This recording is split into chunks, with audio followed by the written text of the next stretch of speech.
بسم اللہ الرحمن الرحیم، السلام علیکم۔ میں آپ کا میزبان سمیع ابراہیم۔ وطن عزیز پر اگر نظر ہم ڈالتے ہیں تو ہمیں ہر طرف بحران ہی بحران نظر آتا ہے۔ ایک طرف عدالتی بحران ہے، دوسری طرف سیلابی بحران ہے، پھر اخلاقی بحران ہے، پھر اس کے ساتھ سیاسی بحران ہے، اور مستقبل قریب میں ان بحرانوں کے حل ہونے کی بھی کوئی شکل نظر نہیں آتی۔ عدالتی بحران ایک مزید اس وقت شدت اختیار کر گیا۔ کل اسلام آباد ہائی کورٹ کے چیف جسٹس نے ڈویژن بینچ میں یہ کہا کہ ہم کوئی بھی جسٹس طارق محمود جہانگیری کے خلاف آرڈر پاس نہیں کریں گے، لیکن جب شام کو تحریری آرڈر آیا تو اس میں طارق محمود جہانگیری صاحب کو کام کرنے سے روک دیا گیا۔ اس کو بہت سارے وکلاء مس کنڈکٹ قرار دے رہے ہیں، اور بیرسٹر جدون نے تو جو ہائی کورٹ کی پروسیڈنگز ہے اس کی ریکارڈنگ مانگ لی ہے کہ جب ایک چیف جسٹس صاحب نے یہ کہا وکلاء سے کہ ہم کوئی آرڈر پاس نہیں کریں گے، تو انہوں نے آرڈر پہلے کیوں پاس کیا؟ اور دوسرا کہ یہ جج کو کام سے روکنا تو سپریم جوڈیشل کونسل کا کام ہے، یہ کسی ہائی کورٹ کا کام نہیں ہے، تو اس کو ایک بڑا مس کنڈکٹ قرار دیا جا رہا ہے۔ دوسری جانب وزیر اعظم شہباز شریف صاحب ملک سے باہر چلے گئے ہیں۔ بتایا جا رہا ہے کہ اب 29 تاریخ کو وہ واپس آئیں گے۔ پہلے تو 2 دن وہ سعودی عرب میں قیام کریں گے، اس کے بعد لندن جائیں گے۔ کچھ لوگ جو حالات سے باخبر ہیں ان کا کہنا ہے کہ لندن کا ٹرپ بہت اہم ہے۔ نواز شریف صاحب وہاں پر پہلے ہی موجود ہیں علاج کے بہانے، تو وہاں پر دونوں بھائی مل بیٹھیں گے، اور کچھ اور بھاری بھرکم شخصیات کی آمد بھی متوقع ہے۔ یہ 2 دن صلاح مشورے کے ہوں گے، پھر اس کے بعد شہباز شریف امریکہ جائیں گے، اور بتایا جا رہا ہے کہ 25 تاریخ کو ان کی ڈونلڈ ٹرمپ سے بھی ملاقات متوقع ہے۔ اس میں بھی اکیلے نہیں ہوں گے، اور بھی شخصیات شہباز شریف صاحب کے ساتھ ہوں گی۔ تو گویا پاکستان کے فیصلے پاکستان میں نہیں ہو رہے۔ سب سے پہلے تو پاکستانی قیادت ملے گی لندن میں، اور اس کے بعد پھر واشنگٹن سے اس کی انڈورسمنٹ ہوگی۔ تو جو اصل سٹیک ہولڈرز ہیں پاکستانی، ان کے حوالے سے ان کی اس سارے معاملے میں ان کو آپ آئسولیٹ ہی سمجھیں، and they have been left out۔ اب یہ جو ساری صورتحال ہے، اس میں جو معاشی مسئلہ ہے وہ اپنی جگہ پر کھڑا ہے، اور جو سیلاب کے جو متاثرہ علاقے ہیں وہاں پر امداد نام کی کوئی چیز نہیں ہے۔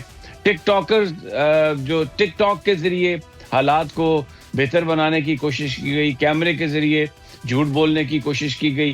ایک عجب بات ہے، پہلے تو پنجاب حکومت اور عظمہ بخاری صاحبہ سوشل میڈیا کو برا بھلا کہتی رہیں، اور کہا کہ یہ سوشل میڈیا کام نہیں کرنے دے رہا۔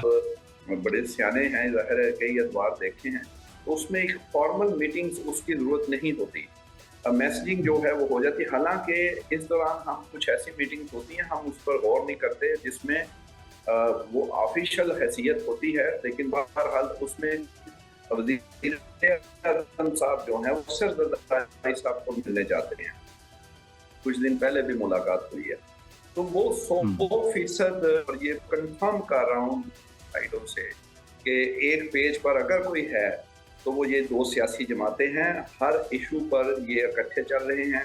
اگر کسی کو انہوں نے کچھ اگر کہہ لیں کہ کسی چیز پہ لانا ہوتا ہے تو ایک دم دونوں سائڈیں جو ہیں وہ اس طرف لگ جاتی ہیں۔ پھر اگر کسی چیز پر دونوں نے اپنا کسی اور کی تیسرے کی ماننی ہوتی ہے تو یہ دونوں کا آپ دیکھیں گے کہ موقف۔ باقی یہ جو چھوٹی موٹی چیزیں ہیں، یہ جی ایڈمنسٹریٹو معاملات، کہ یہ پنجاب کے لوگ وہ کہ ہمیں اعتراض ہے پیپلز پارٹی کے لوگ، وہ گورنر کچھ کہہ دیں گے کہ فلاں، وہ یہ کچھ بھی نہیں ہے۔ اصل جو بڑے معاملات ہیں، جو اہم فیصلے ہیں، وہ 200% پیپلز پارٹی کی مرضی سے مسلم لیگ نون کر رہی ہے، اور مسلم لیگ نون اتنا بڑے وزن جو ہیں ان فیصلوں کے وہ اکیلے اٹھا بھی نہیں سکتی، لہذا یہ اچھا یہ بیان فرمائیے جی، میں آپ کا بالکل آپ نے درست فرمایا کہ جو اصل بڑے معاملات ہیں ان پر یہ دونوں پارٹیز جو ہیں یہ سیم پیج پر لگتی ہیں۔ یہ بیان فرمائیے کہ اڈیالہ جیل میں عمران خان صاحب سے انویسٹیگیشن سائبر کرائم والوں نے کی ہے کہ ان کا ہینڈلر کون ہے جو ایکس اکاؤنٹ ان کو ڈیل کرتا ہے، تو اس پر جو رپورٹڈ ایک جواب آیا خان صاحب کا کہ وہ ڈٹ گئے ہیں، انہوں نے کہا کہ میں بالکل نہیں بتاؤں گا اس لیے کہ تم لوگ گرفتار کر لو گے۔ تو اس سے تو کچھ ایسا لگ رہا ہے کہ یہ جو اکاؤنٹ ہے یہ پاکستان سے ہی ہینڈل ہو رہا ہے، نہیں تو باہر تو گرفتاری کا کوئی خوف یا ڈر نہیں ہو سکتا۔